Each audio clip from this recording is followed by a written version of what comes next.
כלים לשלום פנימי בזמן מלחמה. תוכניות מיוחדות ברדיו מהות החיים. כולנו יחד בלב אחד.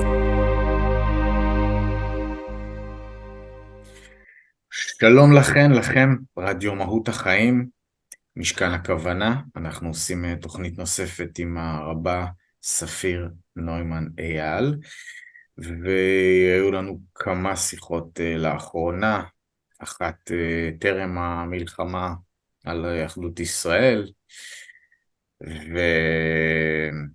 ובזמן המלחמה קצת התבוננות על אירועי אוקטובר, ועכשיו אנחנו רוצים להמשיך, וכששאלתי אותך, שלום לך קודם כל,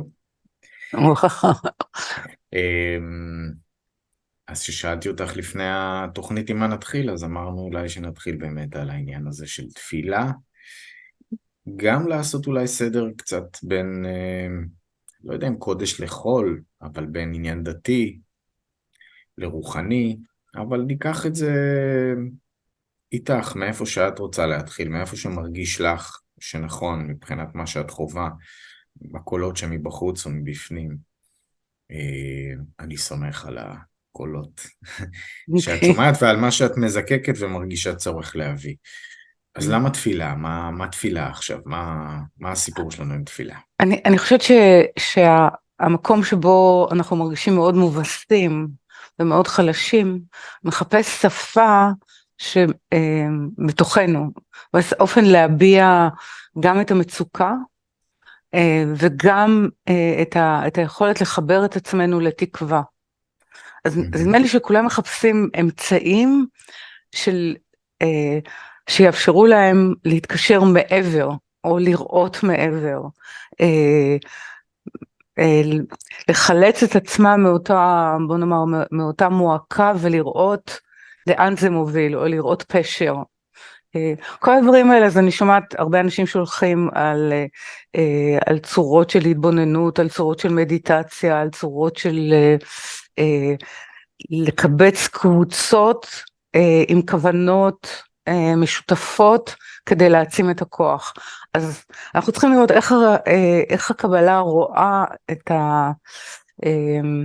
את המבנה הזה של תפילה, מה המשמעות שלו, ומה הם התנאים שלו, מה הם התנאים לתפילת אמת, מבחינת הקבלה, שזה אומר... אולי נתחיל, סליחה ברשותך לפני זה, בכלל על המושג תפילה, איך את תופסת אותו, זאת אומרת, כי תפילה זה כל כך סובייקטיבי, יהיו אנשים כמוני שיגידו שתפילה זה דבר מאוד מאוד אישי, בחוויה שלי זה משהו שאני, כמו שאני חווה את הדברים, אני נושא את התפילות שלי, אבל הן תפילות של אסי, זאת אומרת גם בחוויה שלי לכל אדם, יש את התפילות שלו, את הדרך שהוא בוחר, אצלי למשל זה יכול להיות עם צלילים אפילו, שאני מנגן, ככה אני מתפלל, ככה מרגיש החיבור שלי, כמה זה סובייקטיבי, כמה זה קולקטיבי, כמה לדבר הזה שכללים, ומהו בכלל תפילה? למה אנחנו צריכים תפילות? נגעת בתוכנית הקודמת בעניין של עמוד התפילה, של ספר התפילה וכו'. אז נתחיל בזה שכשאדם פוקח את עיניו בבוקר, ועוצם אותם בלילה, ובוא נדבר על פוקח אותם בבוקר, כל המאוויים שלו והרצונות שלו, שיהיה לו יום טוב, ושילך לו בעבודה, ושהילדים שלו יהיו שלמים, יהיה לו במה להאכיל ובמה להעשיר, זה אפשר לומר כמעט האופן שבו אנחנו פוקחים עיניים וטובעים מן העולם, לשמור עלינו ולספק לנו את מה שאנחנו צריכים. אז אפשר לומר שהגוף, זאת אומרת הרצון לקבל שלנו מתפלל באופן אוטומטי כמעט. מבקש את רווחתו, אפשר לומר. וזה מאוד אישי, וזה אפשר לומר דברים אפשר לומר שממילא קורים, ואנחנו מבקשים שלא ייפסק לעולם.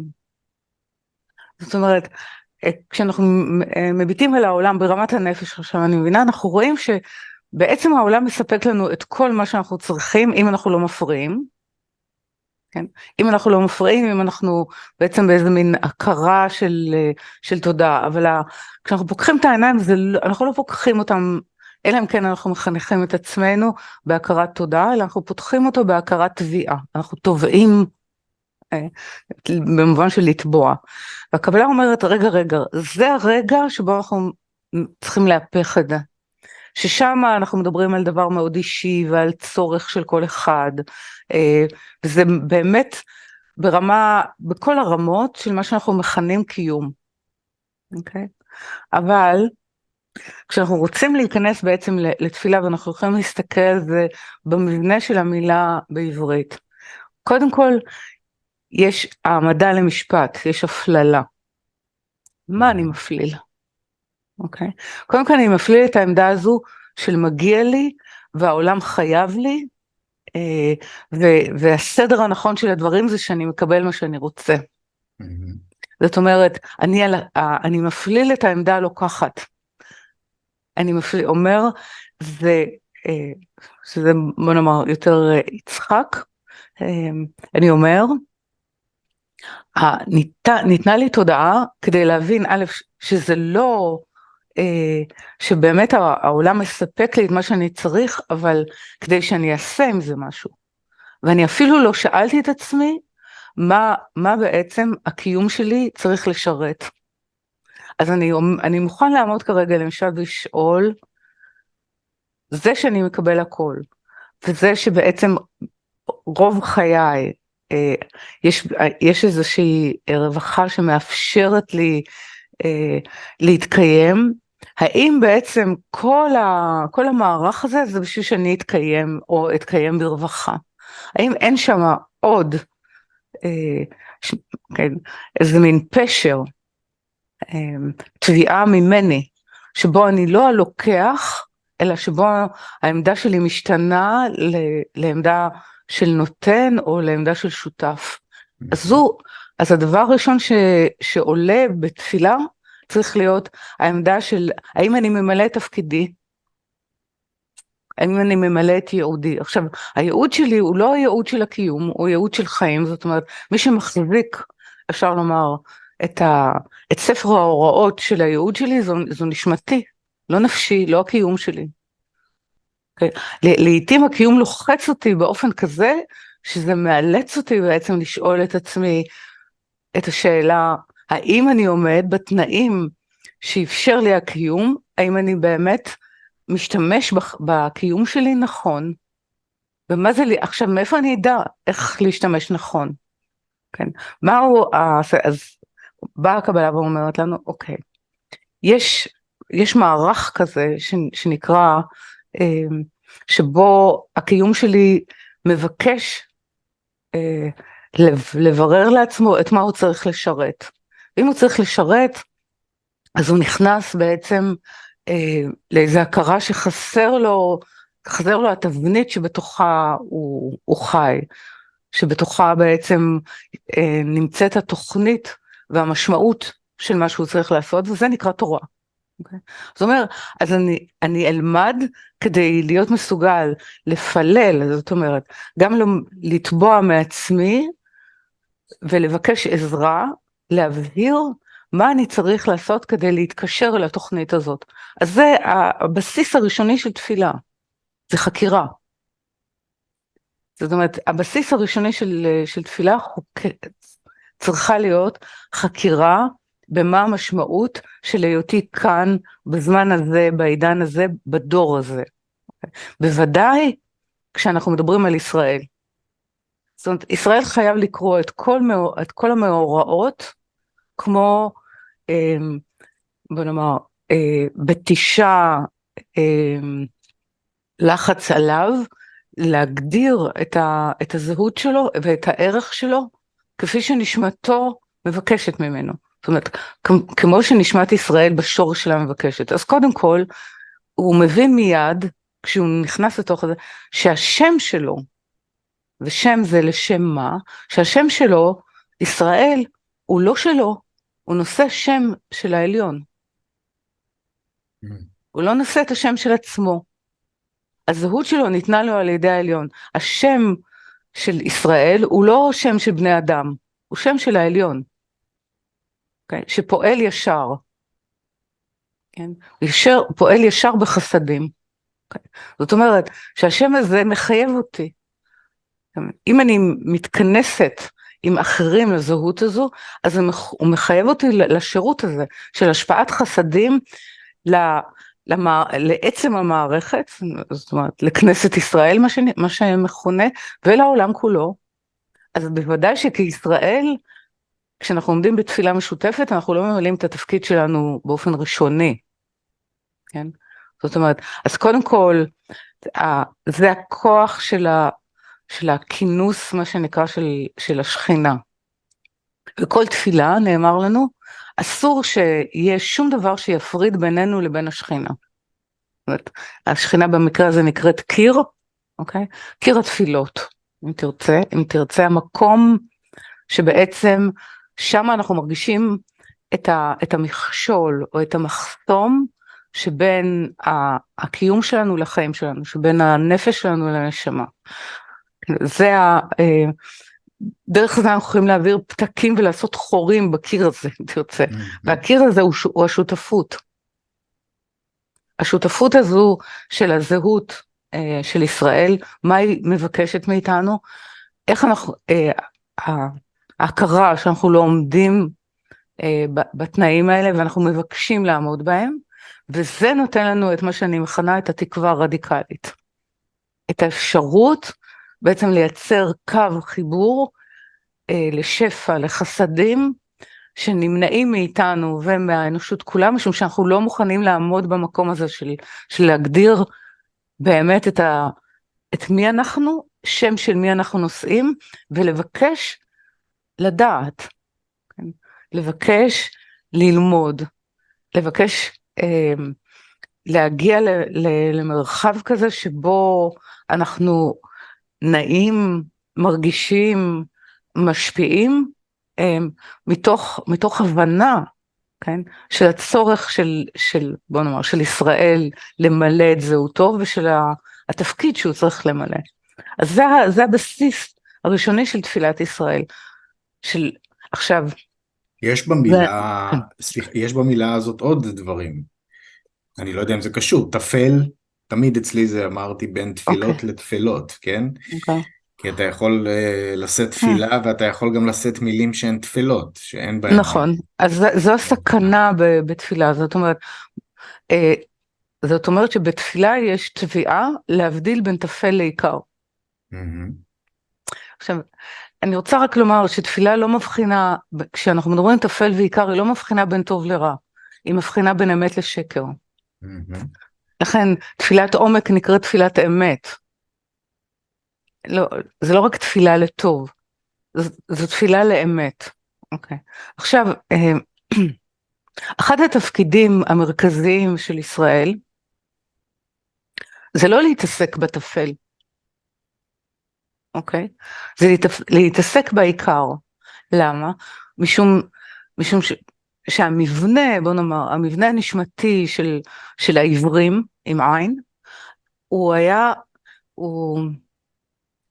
בוא נאמר, איזה מין ידיעה פנימית, נטייה, של הכרה שיש משהו מעבר,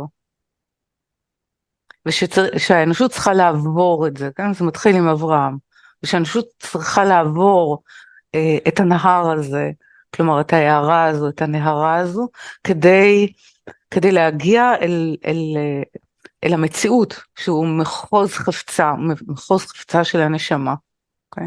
אז העברי הזה, אפשר לומר, יודע שזה העיקר, וכל הביטויים האחרים של בקשות, זה יכולת להפריד בין עיקר לטפל. Okay? אז זה דבר אחד, ולהבין שיש משהו מעבר, זה להבין שהמקום שבו כל האנושות נמצאת עכשיו, היא במרחק מהמקום שבו הייתה צריכה להיות. זאת אומרת, היא מתקיימת בתוך קליפה, והיא רוצה לפדות את עצמה מתוך קליפה. זאת אומרת עיקר התפילה של ישראל והעבודה שלהם זה פדיון שבויים. אוקיי. הנקודה היא שאנחנו בתוך הבריאה, יש את העניין של ניצוצות. מה זאת אומרת? ניצוצות זה הכרות, מתוך השלמות הזו של האנושות, שנפלו בשבי, זאת אומרת, בתוך השבירה הם נפלו, אוקיי? כדי ליצור אפשרות של שותפות של האנושות, בלהשיב את אותם הכרות לתודעה משותפת של חיים, לתודעה משותפת של קשר עם האור. ואחד התפקידים של ישראל זה איסוף ניצוצים. איסוף ההכרות האלה, זה אחת הסיבות שישראל מוציאים אותם מדי פעם לגלות. זאת אומרת, מוציאים אותם מחוץ בוא נאמר, לאזור הטבעי שלהם, אל תוך הטפל. מדי פעם, אגב, זה, סליחה שאני קוטע, זה understatement, זאת אומרת, אני חושב שהיינו יותר בגלות מאשר פה, לא? לאורך ההיסטוריה, זה ככה יצא, לא? שאני טועה. ככה יצאנו. לא ככה יצא, זאת אומרת, ההכרח של הגלות הוא הכרחי, אבל אם תסתכל למשל, איך אנחנו יורדים לגלות מצרים עם יעקב, אנחנו יורדים בהדר ובכבוד. זאת אומרת שיש איזה רגע שאנחנו עוברים את הזמן של הגלות, ואנחנו בוחרים לא לחזור. ואז מתחיל משהו אחר. אוקיי? אז יש גם איזה מין רגישות, בתוך ישראל צריכה להיות רגישות, לזמנים זמנים של גלגל השינוי, של גלגל השינויים. אוקיי? זה להקשיב לעיתים של תיקון, זה לא לעיתים של מה שאנחנו קוראים בתוך ההיסטוריה המקובלת, אבל אנחנו עכשיו מה שנקרא התרחבנו, זה כספית נהיה, אני רוצה לאסוף את זה חזרה למדחום, אוקיי? זאת אומרת, רגע, אם אני עושה סדר, כן, את כן. מדברת רגע עכשיו על המשמעות של גלות. כן, על המשמעות של גלות ועל המשמעות של למה לישראל, למה לישראל זקוקים למהלך הזה של גלות? מה התפקיד שלהם, מה התפקיד לפי הקבלה, לפי המבנה של העולמות? מה התפקיד של העניין של ירידה אל הקליפות, ירידה אל הגלות? כי גלות מתחילה מגלות מדעת. אוקיי, זה גלות מקשר. התרחקות מעצמנו. התרחקות מהזהות של עצמנו, התרחקות מקשר עם האור, התרחקות מהמקום, דעת, זה המקום שבו אנחנו יכולים לדעת, כן? כמו האדם ידע את חווה, אוקיי? זה מקום החיבור. זאת אומרת שזה קצת, הקבלה מייחס את זה כמו ללילה, לשינה, למצב שינה. כן? אבל במצב שינה מתרחשים כמה תהליכים. זאת אומרת, הקיום קצת רדום, כן? מושהה. כן? הקיום מושהה לטובת איזשהם מסרים תודעתיים, שגם אותם צריך כמובן לסנן, אבל מסרים התודעתיים האלה אומרים, יש לזה תפקיד, אני צריך להתקלל עכשיו, בתוך התרבות שאני נמצא בה, כדי בעצם לחלץ ממנה, את התודעה שכלואה בה, כדי לחבר אותה בעצם למסך הכללי הזה, של כל האנושות שיהיה לה קשר חזרה, כמו שהיה לה בתחילה, עם האור. זאת אומרת, הכרה של חיים, הכרה נשמתית, הכרה בטוב, והשפעה לטוב. אז זה התפקיד של הגלות. זאת אומרת, למה יש גלות? כדי לאסוף ניצוצים. עכשיו, לכן אני אומרת שגם העניין של פדיון שבויים נעשה מצווה, כמובן לא מובנת, מאוד, מאוד מרכזית באתוס ובתוך מה שנקרא במוסר של העליון. כי זה בעצם להחזיר את אותם אורות מאוד גדולים שנפלו ונשבו חזרה לתוך המערכת, כך שהם יהיו הכוחות שיעזרו לנו בוא נאמר, להתקבץ לכדי כוונה שיכולה להביא באמת, להשיב, אפשר לומר, מציאות שקרובה יותר למה שהבורא תכנן עבורנו, שזה להיטיב לנבראיו. אז קודם כל זה חלק מרכזי מההכרה של התפילה. כן? זאת אומרת, הנקודה של מהו העיקר, כן? העיקר בעניינו הוא בעצם בא מרקיע. העיקר עניינו שיש שיתוף. אם אני בעצם קוראת את התפקיד של ישראל כמו שיתוף, אז אני יכולה בעזרת הלימוד לנסח תפילה שיש בה יותר מן השיתוף הכרתי בין התוכנית של הבורא כלפינו לבין האופן שבו אנחנו נענים לה. התפילה בעצם יוצרת את הקשר, נכון? שני קשרים, כן? שני קשרים במובן של מה שיורד מלמעלה ומה שעולה מלמטה, יוצר מרחב של מפגש. מרחב המפגש הזה נקרא שכינה. מרחב המפגש הזה נקרא הכוונה המשותפת של האנושות כולה. כמה שאני מצליחה לעלות יותר הכרות, כן, של השיתוף הזה, זה המקום שבו זה הקיר, כן? זאת אומרת, זה אותה כוונה משותפת שמבינה את התפקיד שלה, מקבלת אותו, ובעצם מחזירה דרך הכוונה הזו יחס, הכרה בתוכנית של רצונו להיטיב לנברא, או רצונו להיטיב לנו. Okay? אז גם, אני קודם כל, הדבר הראשון שאני עושה בתפילה זה עצימת עיניים. אני עוצמת את העיניים למה שהוא קורא, מה שבי קורא את המציאות, כבלתי אפשרית. כי אי אפשר לראות? כי אי אפשר לראות. כן, כאילו, שאני אומרת שכל מה שאני רואה, כל הרע שאני רואה, הוא האמת. אז הדבר הראשון שאני אומרת, אני לא רואה. בתפילה, ההכרה או ההודעה הראשונה, הווידוי הראשון, אני לא מסוגלת לראות באמת. אנחנו לא מסוגלים. כי מה שאני רואה זאת לא האמת, מה שאני רואה בעיניי. נכון. מה שאני רואה זו מציאות, אבל זו לא אמת. אז יש כאילו את הבלבול שאומר, מה שאתה רואה זה אשליה, לא, מה שאתה רואה זה מציאות, אבל זה לא אמת. אוקיי? מציאות זה מציאה. זאת אומרת, זה האופן שבו התודעה שלנו מגבשת את התפיסה, ובעצם מגלמת אותה, הופכת אותה לחומר, הופכת אותה למה שאנחנו מכנים מציאות. אבל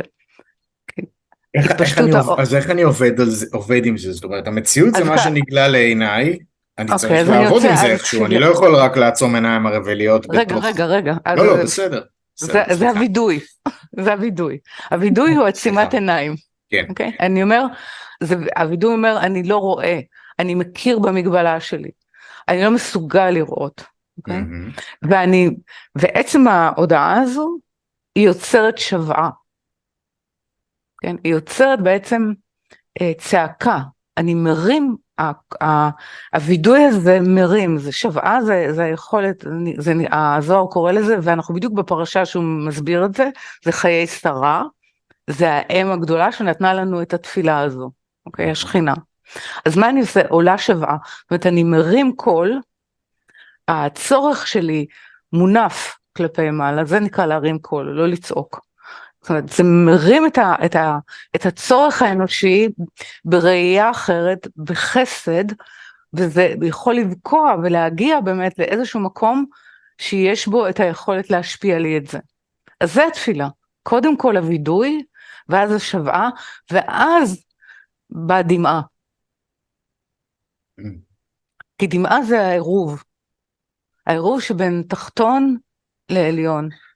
זאת אומרת, כאילו החסדים, שזה החלק, בוא נאמר, של המים השוטפים, את מה שהקפיא אותי, המלח ששימר אותי, כן? זה העירוב שלהם, זה הדמעה, כן? דמעה מלוכה. את מדברת על דמעה דה פקטו, דמעה של... אני מדברת על דמעה דה פקטו, אבל איך הענף של הדמעה מייצג בעצם את השורש של העירוב של החסדים ושל הדין שעולה מלמעלה, השוועה, והחסדים שיורדים מלמעלה. אז הדין שעולה מלמטה, זאת אומרת, המקום שבו אני מרגיש שהמציאות לא מאפשרת לי מוצא, שבתוכה אין לי ראייה של מוצא, כן? שבתוך ההתנהלות שלי, כמו שאני התנהלתי עד עכשיו, בתפיסות שהתנהלתי עד עכשיו, מה שאני מביא על עצמי, זה יותר ויותר אסונות, ויותר ויותר הצרות של היכולת שלי. אז אני מודה, שזה לא צורה שמקדמת, זה צורה שאני מבקש לסור ממנה, אז אני עוצם את עיניי ומעלה את הלב, זאת אומרת, מעלה את הכוונה, את הצורך, את השוואה לעזרה, אבל השוואה היא לא, היא משותפת, והיא תביעה כלפי העליון, זה נקרא גם תפילה לעני, זאת אומרת שגם זה, תפילה לעני תמיד נכנסת, ושער הדמעות תמיד פתוח. למה שער הדמעות תמיד פתוח? כי יש בעצם, כי מה שעלה מלמטה, הוא צורך כל כך בסיסי, שחוזר לעצם בריאת האדם, עם החסד שרוצה להתפשט ממילא, שפותח את הדלת הזאת.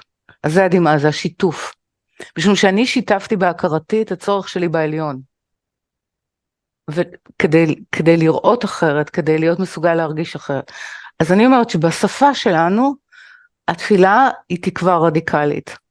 זאת אומרת, היא רדיקלית משום שהיא מזעזע, היא לא מקבלת את כל האופנים שהתנהלתי עד היום.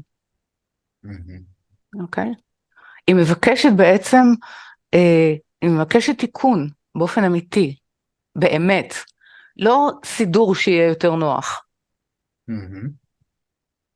סידור שיהיה יותר נוח זה מה שנקרא, מה שקורה לכל אדם שפוקח את העיניים בבוקר, ולא חשוב לאן הוא פונה.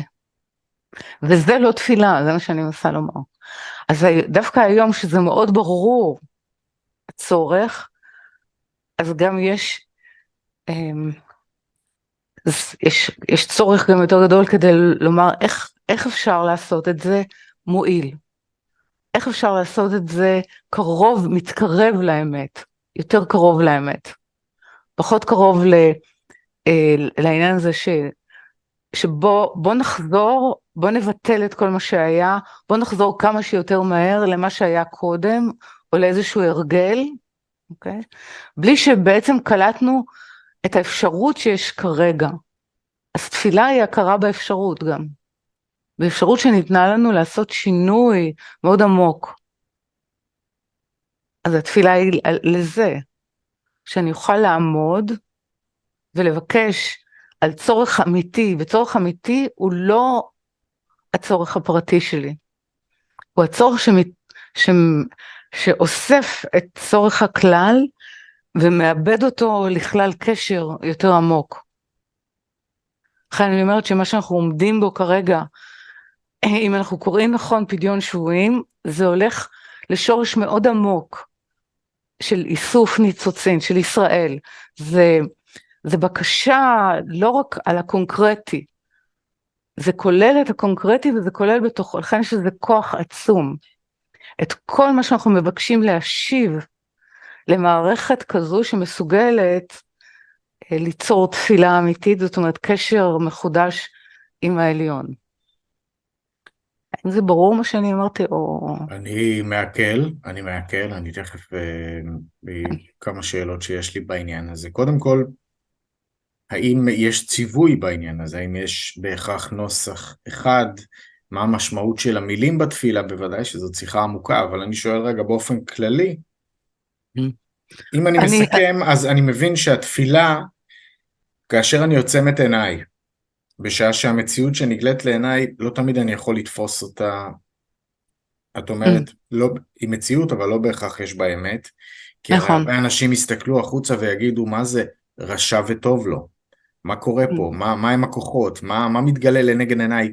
איך זה יכול להיות שאם יש אלוהות, אם יש כוונה, אם אנחנו בעד להגדיל את האור ולהרבות טוב והשפעה וכו' וכו', כל המושגים הקבליים נגיד שאנחנו מדברים עליהם, איך זה יכול להיות שזה העולם? איך יכול להיות שהוא מתנהל ככה? ואת אומרת, מה שאתם רואים זאת לא האמת.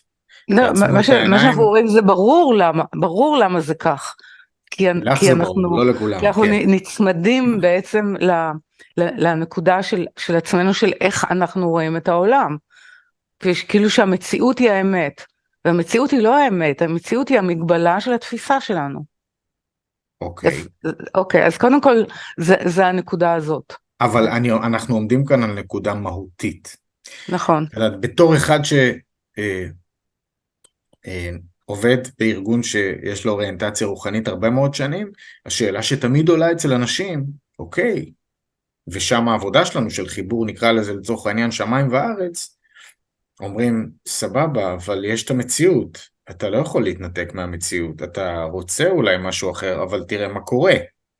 ואיפה אנחנו מייצרים את המפגש הזה, באופן כזה, שהתפילה, או הכוח שיש בה, או הדברים שאת מדברת עליהם, שהם מייחסים משמעות רוחנית עמוקה, ואת האמת של הדברים, איך זה מתחבר? איך אנחנו גם כמובן מייצרים שינוי במציאות בסופו של דבר? זאת אומרת, איך אנחנו מחברים את העולמות האלה? להרבה אנשים יש קושי במקום הזה, ואולי בגלל זה גם יש להם איזושהי רתיעה מהעולם הקבלי, או תפיסות רוחניות דומות, או מתפילה וכולי, כי הם אומרים, זה לא נפגש לי, העולמות האלה, תסתכל מה קורה. אבל מה שאני רוצה לומר, תסתכל מה קורה, זה, אם תסתכל מה קורה, אז מה אתה רואה? מה אתה רואה? זאת אומרת, אני אומר, מה שאני רואה, זה בעצם עובדות והאמת. אבל מה שאני רואה מותנה לחלוטין על ידי, על ידי בעצם הרצונות שלי. מה אני מצפה, ואיך אני רואה. איך אני רואה זה המגבלה הפיזית של העין. אני לא רואה מה עומד מאחורי הדברים. זאת אומרת שללמוד, זה לא רק ללמוד. תורה היא לא רק מלמדת אותנו איך לקרוא טקסט, אלא איך לקרוא את הקונטקסט, זאת אומרת איך לקרוא את המציאות. זאת אומרת שכשאדם אומר איזה קשר יש למציאות, הקשר הוא הקריאה המוטעית שלי. זה הקשר. הקשר הוא שאני לא יודעת לקרוא את הסימנים בתוך המציאות. בואי נהיה רגע קונקרטיים, סליחה. בואי נחבר את זה לכאן ועכשיו. אני לא יכולה לקרוא בתוך האבל והנהי והמצוקה שיש היום בישראל את האפשרות. משום שמה שאני קוראת זה רק את המציאות של האובדן. של סבל. ואני לא מסוגלת לראות את האפשרות ואת הקריאה שיש בתוך המציאות הזו. כן? בעצם לאפשרות אחרת, למציאות, כן? למציאות שבה אותה אני יכולה לקרוא בעיניים אחרות לגמרי, ולכן היא גם שונה לחלוטין. היא לא אותה מציאות של אובדן ושל היעדר תקווה ושל היעדר עתיד. היא אחרת. זאת אומרת, את מדברת על עניין פה שהוא מעבר לסובייקטיבי, את מדברת על זה שיש משמעות שתמונה בדברים, כן? כמו שאומרים, רב הנסתר מן הגלוי אל העין, בהיבט הזה שאנחנו צריכים... שדווקא מצוקה, כן, שהמצוקה דוחפת אותי להבין שמשהו באופן התפיסה שלי, כן, בעמדה המוסרית שלי כלפי המציאות, הוא שבור, הוא שגוי. השאלה אם זה בסופו של דבר גם, חוץ מלשנות את נקודת המבט, האם זה גם משנה את המציאות? זאת אומרת, האם בסופו של, לא יודע אם בסופו של דבר, או מתישהו, גם המציאות הנגלית לנגד עינינו תשתנה, כאשר בן אדם רואה, לצורך העניין, זוועות או אכזריות. כן, התשובה היא כן. אוקיי. היא תשתנה, זאת אומרת, היא ההליכה, זאת אומרת, אם אתה קורא, זאת אומרת, מה שאני רוצה לומר, שאחד התפקידים של ישראל, זה בדיוק התקווה הזאת. זה המקום שבו, זה ההבדל בין יצחק לישמעאל. זה הידיעה שעכשיו העולם הוא לא כמו שהוא צריך להיות, כמו שהוא אמור להיות, כי אין רע יורד מלמעלה. ולכן השינוי צריך להתחולל בנו, כדי שאנחנו נוכל לצחוק בעתיד. זאת אומרת, שאנחנו מביאים את העולם כולו, את כל התודעות האנושיות, במהלך של תיקון, למציאות אחרת. לא לאותה מציאות בשיווי משקל אחר. למציאות אחרת, זה לעתיד לבוא, זה נקרא, אוקיי? זה המהלך, וישראל צריך לייצר בעולם את התקווה הזו, והתקווה הזו היא היכולת של העולם להסתגל למציאות של טוב, לבחור בטוב. אז עד שם אנחנו צריכים לבחור בטוב, ותפילה צריכה לעזור לנו להצהיר את הבחירה, להצהיר בכל המובנים של להצהיר. להצהיר זה בא מצהריים, להעיר. האם סליחה שאני קוטע, נקודת המוצא שלנו לא אמורה להיות שהאדם, זאת שאלה, אנחנו מכירים את המשפט, יצר האדם רע מנעוריו. רע, אני מניח שדיברנו על זה בעבר, שייכנו את זה ראשי תיבות של רצון עצמי, כמדומני. כן, יצר האדם הוא רע מנעוריו. מה זה נעוריו? מהרגע שהוא מתעורר, ולהכיר את הרצון לקבל לעצמי שלו. מנעוריו, מהרגע שהוא מתעורר לזה, זה הרגע שהוא בעצם מחפש עזרה להתגבר עליו. ונאמר לנו שכל יום יצר הרע מתגבר, ואם הקדוש ברוך הוא אינו עוזרו, אם אנחנו לא פונים אל האור ולחסד לעזור לנו, אנחנו לא יכולים לו. אז קודם כל זה הכרה בזה, אבל רע מנעוריו, זאת אומרת, הכרת הרע היא לא קורית בלי התעוררות נשמתית. זאת אומרת, הנשמה מסתכלת ואומרת, הרצון לקבל, אוקיי, הוא נברא כך, אבל איך אפשר להשתמש בו באופן כזה, שבעצם כל המציאות וגם ההרגש עצמו, שהוא רצון לקבל הוא הרגש, יוכל להרגיש את הטוב. אוקיי?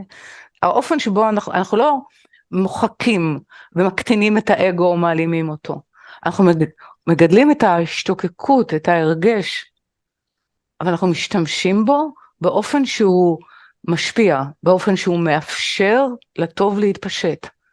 אז מנעוריו זה מהרגע שהוא מתעורר, ואז הוא מגלה שזה זה היצר, זה האופן שבו הוא מצייר את העולם. איך הוא מצייר את העולם? דרך רצון לקבל. מה הוא יכול לקחת ולקבל ממנו? ככה התחלתי, ככה אנחנו קמים בבוקר. מה אני יכול לקחת מן העולם? מה הוא לא נתן לי? איפה אני יכול להתלונן? ואיפה מגיע לי? במילים יפות כאלה או אחרות, בכיסויים כאלה או אחרים. וזה להתעורר, לראות את זה, ולקום, ולכן אנחנו צריכים עניין. לתת כוח של קיבוץ כוונות, שמבקש להיות מסוגל לשנות את השימוש הזה, ברצון לקבל, זה השתוקקות אל האור, כדי להשפיע אותו אל המציאות, ולא כדי לקחת אותו לעצמי. זה השינוי, זה התיקון, זו התפילה. במיוחד כשזה נהיה לנו קשה. אני רק רוצה להעביר גם את היחס בין ישראל לשאר העמים מבחינת התפקיד בהקשר הזה, כי את מדברת על איזה מובילות. כן. זאת אומרת, דרך התפילה, דרך היכולת, אני לא יודע אם זה המילה לברוא בסופו של דבר מציאות, אבל אני חושב שדיברנו גם על בריאה פעם, שזה בורא, אולי גם פה אני טועה, את יכולה לתקן אותי חופשי. לא, שזו קריאה. זאת אומרת, כן. זו קריאה, זאת אומרת, אני לא אומרת שכל העולם צריך ללמוד קבלה, אבל אני אומרת שצריך להיות משקל סגולי כזה של עומק לימוד, ועומק הכרה שהגלים שלו, כן? הגלי התפשטות שלו, ייגעו בו, כמו שבוא נאמר, כל ילד היום יש לו, הוא לא צריך ללמוד פסיכולוגיה, אבל יש לו מושגים כאילו מאוד אלמנטריים של הבנה פסיכולוגית, שבעצם זה מין מושגים שהתפשטו אל תוך המודע האנושי, והם משתמשים בו כדי להבין את עצמו, אוקיי? זה, או כל ידע מדעי, זה קבוצה מאוד קטנה, שאחר כך הדברות שלה בעצם הן מתפשטות לכל האנושות. זה התפקיד של ישראל, להיות המבחנה הזו, בתוך המעבדה האנושית, שבעצם שינוי הכרתה, מאפשרת להתפשטות של התקווה הזו, של איסוף הניצוצין, של הקשר חזרה אל הצלם והדמות שבה כולנו נבראנו, זה התפקיד שלה. כן. זה התפקיד הרוחני שלה, בשביל זה ישראלים מסתובבים בכל העולם, ומחפשים כל מיני תורות רוחניות. כדי לחזור אולי פעם אחת הביתה ולראות כמו ציפור הכחולה, שזה היה אצלם, מה שנקרא, בתוך הספרייה. אוקיי, אם לא בתוך הספרייה, אז על השולחן, ואם לא על השולחן, אז אצל החבר שלהם שמכנה את עצמו בשותפות ישראל, אוקיי? ועשה את כל המסע איתם. כל המסע של הישראלים בחוץ הוא איסוף ניצוצין. כן? אין חברה מה שנקרא, שאחרי הקיבוץ שלה, של הצבא יוצאת, מתפזרת ככה לכל אומות העולם כדי לחזור חזרה. זאת אומרת, צריך לקרוא גם את הדברים האלה. צריך לקרוא למה אנחנו הופכים להיות הליבה שמסכנת את כל העולם במלחמת עולם שלישית. למה זה קורה פה? למה זה לא קרה באפריקה? בכל מיני מקומות שקורים דברים איומים. למה זה קורה פה? למה מתכנסים פה הכוחות האלה? מה זה אומר כלפינו? מה זה אומר כלפי התפילה שלנו? ולמה לפחות יש תחושה, סליחה שאני קוטע, אבל זה בהמשך, שיש איזו שנאה לעם היהודי שהיא יוצאת דופן, באופן שבו, את יודעת, בתקופה הזאת זה מורגש יותר, אבל כאילו אין מנוח על פני האדמה, אין מנוח. כשאתה בגלות, אז בסופו של דבר קרה מה שקרה, כשאתה בארץ, אנחנו רואים שהחיים כאן לא מאפשרים לנו לנוח על זרי הדפנה, יש תחושה כל הזמן שאנחנו נלחמים על המקום שלנו על פני הכדור הזה. נכון, כן, ואנחנו נלחמים. אז קודם כל, אני רוצה להקדים, שלפני מה שאני אומרת כרגע, זו לא הצדקה של הרוע. ברור. אוקיי. אבל ברור שהעולם, יש לו כעס מאוד גדול, ושנאה מאוד גדולה כלפי ישראל, משום שישראל לא נותנים לו את מה שיש לו, באופן אינסטינקטיבי, הבנה שישראל צריכים לספק לו. אם אתה יודע שמישהו יכול לספק לך משהו, והוא מונע את זה ממך, מה אתה מרגיש כלפיו? שזה תפקידו לספק לך את זה. זאת אומרת, אנחנו אפילו לא מודעים, ולכן אנחנו שואלים, למה בעצם דוחים אותנו? נכון. כן? למה? כי אנחנו לא מודעים לעצמנו, לכן עיין ערך ישראל כל כך חשוב. לכן כל כך חשוב שאנחנו נכיר באמת, מהו התפקיד שלנו, מהי הזהות שלנו, כדי שאנחנו נוכל לבנות את זה, לבנות את עצמנו באופן כזה, שבאמת, באמת נוכל, שאור יצא מציון. זאת אומרת, באמת, שירושלים תהיה כל ארץ ישראל, וארץ ישראל יהיה כל העולם כולו. זה החזון. מה זאת אומרת? תסביר רגע. ארץ ישראל זה רצון, ארץ זה תמיד רצון, מתוקן בישר כאל, מתוקן בשירות, זאת אומרת שכל האנושות מרגישה שהיא בעצם רוצה לשרת את האפשרות של האור להתפשט, של הטוב להתפשט. אבל את יודעת שהבלבול הזה, במקום הזה, שגם ייצר מושגים כמו עם סגולה ועם נבחר, הפך להיות, את יודעת, התהפך עלינו, כי הפך, תפס את היהודים כמשהו שהוא מתנשא, שהוא מורם מעם, ואולי אף הגביר את השנאה והאנטישמיות לאורך ההיסטוריה. נכון, אבל באמת לא הייתה לנו סיבה להרגיש, נבחרנו לתפקיד. אנחנו יכולים לראות שגם פה בישראל היום יש בלבול, אתה נבחר לתפקיד, זה נבחר לשרת, אתה לא נבחר בשביל לשרת את עצמך, אז קודם כל זה ביטוי אחד. אם הסגולה זה יכולת, סגול זה יכולת, סגול זה בא מעבודה שמכנסת את הצורך האנושי, את הפרטיקולרי עם האוניברסלי, עם רוממות העליון, זה ימין ושמאל, זה קו אמצעי, זה סגול, אם אתם אומרים 3 נקודות, נכון סגול, זה יכולת, זה היכולת לאחד הפכים, זה היכולת לאפשר לאור להתפשט, או להאיר בכלל, אוקיי?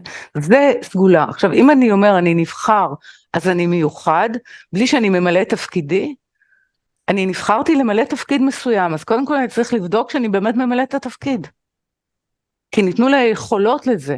אם אני בוגד בזה, למה אני מתפלא שכולם מתנפלים עליי? אם אני לא ממלא את זה ואני חושב על עצמי. בדיוק, נדייק את התפקיד, התפקיד הוא כמו זכות לתת שירות. נכון. זאת אומרת, יש לנו איזשהו שירות לתת לאנושות. בדיוק. זה לא הופך אותנו ליותר טובים. לא, זה הופך אותנו לזה שאנחנו בעצם מה שנקרא נמנעים ומגרשים מעצמנו, ובשביל לא לומר בוגדים בזהות שלנו. קודם כל אנחנו צריכים להבין שהזהות שלנו היא זהות של שירות לכל האנושות, ואנחנו צריכים לבנות את הכלי שלנו, את האפשרות הזו, כדי לממש את זה, ולא לחשוב שיש לנו זכויות יתר. אם אנחנו לא ממלאים את התפקיד של מה שאנחנו כאילו הוכשרנו לו, על ידי תורה, על ידי היסטוריה מאוד מיוחדת, על ידי זה שכל מיני צורות וכל מיני תבניות הכרתיות נעלמו מן העולם, וההכרה הזו לא נעלמה, משהו שמר עליה, כדי שהיא תתקן סוף סוף את עצמה, והיא תעיין בערך של ישראל, כמו תפקידה, כמו השירות שהיא צריכה לתת לעולם. זו התפילה שלה גם. להיות מסוגלת, לחזור, להתקין את עצמה ככזאת. אז יש אחריות כבדה על כתפינו? מאוד. מאוד. הרבה מקובלים היו אומרים, שעל ישראל מוטלת האחריות לכל מה שקורה בעולם. אנחנו נבחרנו כי אתם המעט, לא כי אתם הריבוי, או כי אתם היותר טוב. אתם המעט, זה היכולת להכיר בחיסרון. זה היכולת להכיר במגבלה האנושית, בלי עזרת העליון. והיכולת כל הזמן לקשר את המצב האנושי עם המצב הנשמתי, עם המצב העליון. זה התפקיד של ישראל. Okay? זה התפקיד המוסרי שלה. וזה התפקיד, אולי זה כבד אבל על העם הזה? יכול להיות, אבל הוא בחר. מי בחר? זאת אומרת, אמרנו נעשה ונשמע. הבנתי. כולנו. התחייבנו. אז אנחנו כפופים לחוזה ההוא. לגמרי. הבנתי. ואם אנחנו חושבים שזה לא אנחנו חתמנו, אז אנחנו חתמנו. אנחנו התחייבנו שנעשה מעצמנו כלי שיכול לשמוע את הרצון של העליון ולהשמיע את זה ולאחד, כן, את כל התודעות האנושיות, הנשמות הגבוהות שבהם, וכל נשמה שלא יידח ממנו נידח אל תוך המציאות הזו. מציאות שקרובה יותר לאמת של רצונו להיטיב לנבראיו. אז מול מה שאנשים אומרים היום, שהוא נמצא בכל מקום, צריך לזכור את ההפך. כלומר, את התפיסה שאין רע יורד מלמעלה. זאת אומרת, הנמצאות היא התפילה, היא החיפוש, היא הווידוי, היא ההכרה במגבלה שלנו, והניסיון לחבר אותנו חזרה להציב כוונה, מסך, תפילה, שתשיב לנו בעצם את האפשרות להיות שותפים בהתפשטות של האור, כלומר ביצירת מציאות חדשה.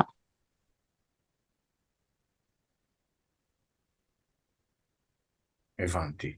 עכשיו, דרך הלימוד, לצורך העניין, לימוד הקבלה, אנחנו בעצם, אני עושה סיכום ביניים, אנחנו לומדים לראות שהמציאות היא מה שאנחנו רואים, אבל היא לא האמת, ואנחנו לומדים לפגוש את האמת, דרך התפילה, דרך הלימוד, דרך הקונטקסט, דרך המשמעות העמוקה של הדברים, דרך מה שעומד מעבר, אנחנו לומדים את כל הדבר הזה, ואיך... רק להיזהר, להתקרב לאמת. תקני אותי. להתקרב לאמת. להתקרב, בסדר. כן, להתקרב לאמת. אוקיי. ואיך אנחנו מיישמים את זה? אוקיי, אנשים שלומדים קבלה, אנשים שלומדים איתך במשכן הכוונה.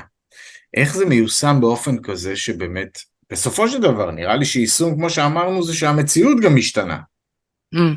ואת מדברת על איזושהי מסה קריטית, שאת אומרת, היא לא חייבת להיות כמותית בהכרח, אלא יש לה אבל איזשהו משקל משמעותי, כן. שמחבר הרבה אנשים. אז קודם כל, אני חושבת אם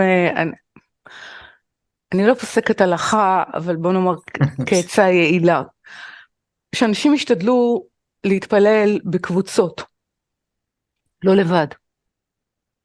ושחלק מהתפילה שלהם לא תהיה תפילה עצובה, לא להיות עצוב, שזה קשה. למה? כי בעצם זה המחולל של התקווה, זה האפשרות, זה הראייה שבתוך המציאות כרגע יש אפשרות. אוקיי? יש אפשרות טובה. אוקיי? אז זה המקום שבו אני לא, כאילו זה ממש לא בסדר, שאנשים היום פוגשים אנשים אחרים ושואלים אותם מה שלומם, יש איזה אי נעימות להגיד אני בסדר. בסדר אומר שיש סדר לדברים, אבל גם לא. כן, נכון, בדיוק. אבל אני שואל גם בהקשר הזה, אפרופו זה, אני אדבר על עצמי. אני חווה עצבות מאז מה שקרה. ואני גם נותן לעצמי להיות רגע בעצב, כי יש איזה תהליך שאני צריך להקל דברים, המערכות שלי הן אנושיות בסופו של יום.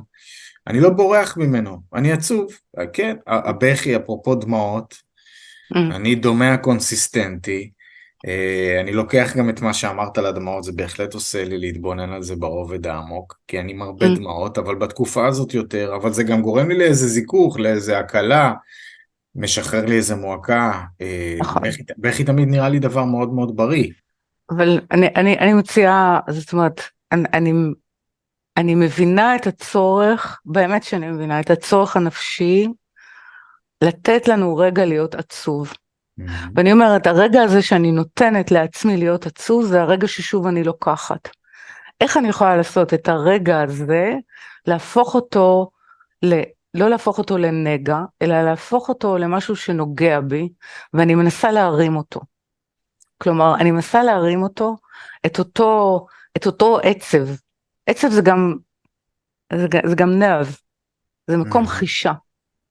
איך אני מסובב, אני אומר, לא, אני לא הולך עכשיו, כאילו להכניע, להיכנע לתוך העצבות, לתת לעצמי להרגיש את זה, אלא אני לוקח את הרגש הזה, ומחבר אותו דווקא הרגע שהוא בשיא הרגישות שלו, אני רוצה לחבר אותו לתקווה, אני רוצה לחבר אותו ליכולת לחוש משהו אחר, כן? לחוש את האפשרות שיש פה עכשיו, עם אותו עצב, אני פשוט הולך להשתמש בו אחרת, זה רגע התמרה, ובשביל הרגע הזה, אז אני יודעת שאנחנו הרבה לבד, אבל בשביל הרגע הזה, אני אומרת, כן, מתכנסים 5 אנשים, 4 אנשים, ואומרים, זה מה שאנחנו מרגישים כרגע, בואו ננסה יחד לעשות המרה של זה, כן? ממה שלמדנו, בואו נשמע רגע משהו שיאפשר לנו לעשות את זה, אוקיי? לעשות את זה יחד, כן? כי לבד אנחנו תמיד נופלים אל תוך עצמנו, כן?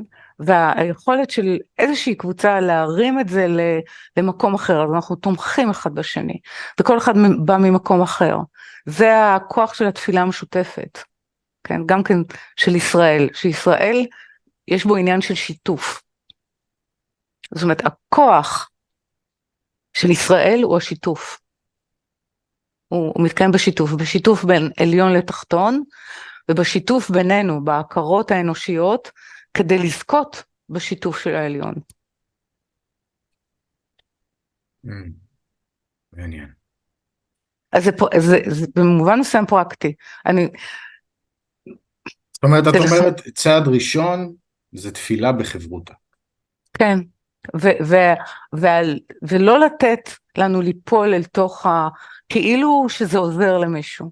כאילו שאנחנו באופן הזה משתתפים באמת. אני לא מדברת על ניחום אבלים ועל דיבור אחר, אבל אני מדברת באמת שאנחנו נכנסים לאיזה מין צורך של תפילה, זה להבין בדיוק, לא ליפול אל המקום הזה של לכאורה, של הצער ושל חוסר האונים ושל הייאוש, אלא בתוך הרגש הזה, הסיב העצבי שמתגלה בנו, אנחנו רוצים לחבר אותו למקום אחר, ויחד אנחנו יכולים לעשות את זה. תראה, אני יכול לדבר רגע על תהליכים שלי נגיד, עוד פעם, אבל זה ברמת הנפש באמת, שאני יודע גם אני אתן מקום לעצב ואני אגיע לאיזה תחתית עם עצמי, אני לא אומר ייאוש. ייאוש זה באמת, אפשר להגיע לשם ואנחנו יכולים גם ליפול לשם, כן?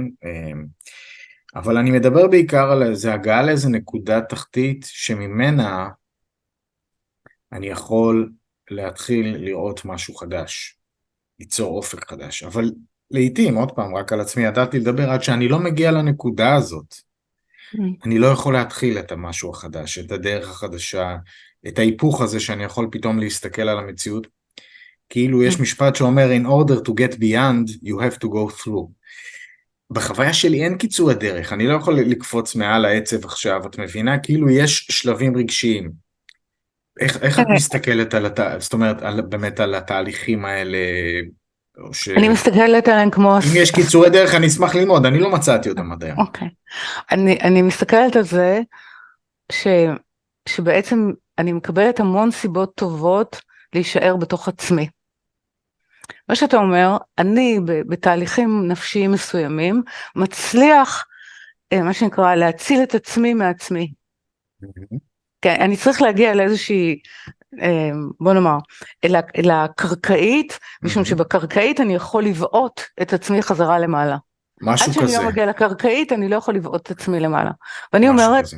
שבעצם מה שאנחנו בועטים, אנחנו בועטים את עצמנו למעלה, ואם אנחנו מדברים על המושג של התובע, אתה מגיע, אתה לא בוקע, אתה לא יוצא לאוויר.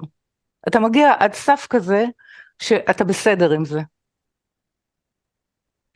זה מה שהנפש יכולה לתת לנו, ואז זה גם נותן לנו איזו הרגשה של שחרור וזיכוך, אבל בעצם אנחנו נשארנו באותה מציאות, ולא עשינו שינוי מהותי, אבל הרגשנו יותר טוב עם עצמנו. והרגשנו גם יותר טוב עם עצמנו, יותר גרוע מזה, אני בכוחי ועוצם ידי הוצאתי את עצמי. בעוד שלא יצאנו משום מקום, רק שינינו את מה שנקרא, שינינו את המיקום שלנו למקום שיש בו פחות לחץ. אנחנו בתוך אותה בועה, עם לחץ, כן, עם ברים מאוד גבוהים, אבל אני זזתי לאיזשהו מקום שבו אני מרגיש פחות את הלחץ. זה מה שאנחנו עושים בנפש. אבל אין ביציאה מהבועה הזו. מה שאני מציעה, הרדיקליות היא, בואו ננסה עם אותו עצב, לבקש עזרה לצאת מהבועה הזו. לא בכוחי ועוצם ידי, לא להגיע לקרקעית, כדי בעצם to indulge myself, שאני יכול להוציא את עצמי, כי כבר קרה לי כמה פעמים, אני יודע שאני צריך להגיע שם, כי שם אני יכול לבעוט, ואז אני מרים את עצמי למקום, שמרגיש הרבה יותר טוב, אבל בעצם, באתי את עצמי רק למקום, שיש בו פחות לחץ, אבל באותה מציאות. ותפילה מנסה לבקוע את הבועה הזאת, לבקוע את מכל המים הזה, כן, שבו, כאילו דרכו ובעדו אני חש את כל המציאות, דווקא בעזרת אותו כוח של חישה. במקום רגש והתוכן שלו, להבין את זה כהרגש, וכמו שבעה, צעקה, להרים אותו לעזרה, לא מעצמי, מהחלק, מהעליון שבי, מנשמתי, או מן הבורא, שמחכה לקריאה הזאת. כי הוא בעצם כל הזמן קורא. אז זה הרגע, זה לא לחזור למחזוריות הזו של מה שאנחנו רגילים לעשות, כדי לחלץ את עצמנו ממצוקה נפשית. זאת אומרת שהתפילה, אנחנו מתחילים לסכם את השיחה הזאת, תהיה כן. לנו עוד שיחה בקרוב. התפילה היא הזדמנות לחרוג מהעצמי, ולהתחבר לכוחות לעליון לצורך העניין, כדי באמת לטעת איזושהי תקווה חדשה, שהיא משהו שגם יכול כמובן לשנות את המציאות, אבל היא הצעד הראשון, ואת אומרת שבחברותה יש לה עוד יותר כוח. נכון, כי זה חיבור של צרכים, של הכרות אנושיות, שיש להם יותר עוצמה של להעלות את זה. כן, ולא ליפול לתוך האופנים, בוא נאמר, הכלא, כן, או השבי, הייתי אומר, השבי הנפשי. לא ליפול לשבי הנפשי. זה אחד הכוחות של התפילה, שהיא בוקעת. היא יכולה לבקוע את הכלא, שבו התודעה האנושית מצויה. אז כן, יפה. זה. החכמתי. תודה רבה, הרבה ספיר נוימן אייל, תודה למשכן הכוונה, תודה על פועלך, בטח בתקופה הזאת. תודה רבה שאתה נותן מקום לקול הזה. זה התפקיד שלי, והיה מאוד מאוד מעניין, אני מקווה שגם אתם נהניתם והחכמתם לפחות כמוני. אני ממליץ, אגב, את התוכניות הללו לצפות ולהאזין יותר מפעם אחת, יש פה הרבה דברים, ככה אני עושה. גם בתור זה שמגיש את התוכנית, אני צופה בתוכנית או מאזין לה אחר כך לפחות עוד פעמיים, כי יש כאן דברים עמוקים, שלא תמיד אפשר לתפוס אותם בפעם הראשונה, וזה בסדר, זה בסדר גמור, זה טבעי לחלוטין, לפחות לטעמי. מי שמצליח לתפוס הכל בפעם הראשונה, שחקן. תודה רבה. תודה לך, להתראות. ימים שקטים וטובים, להתראות. כלים לשלום פנימי בזמן מלחמה. תוכניות מיוחדות ברדיו מהות החיים. כולנו יחד בלב אחד.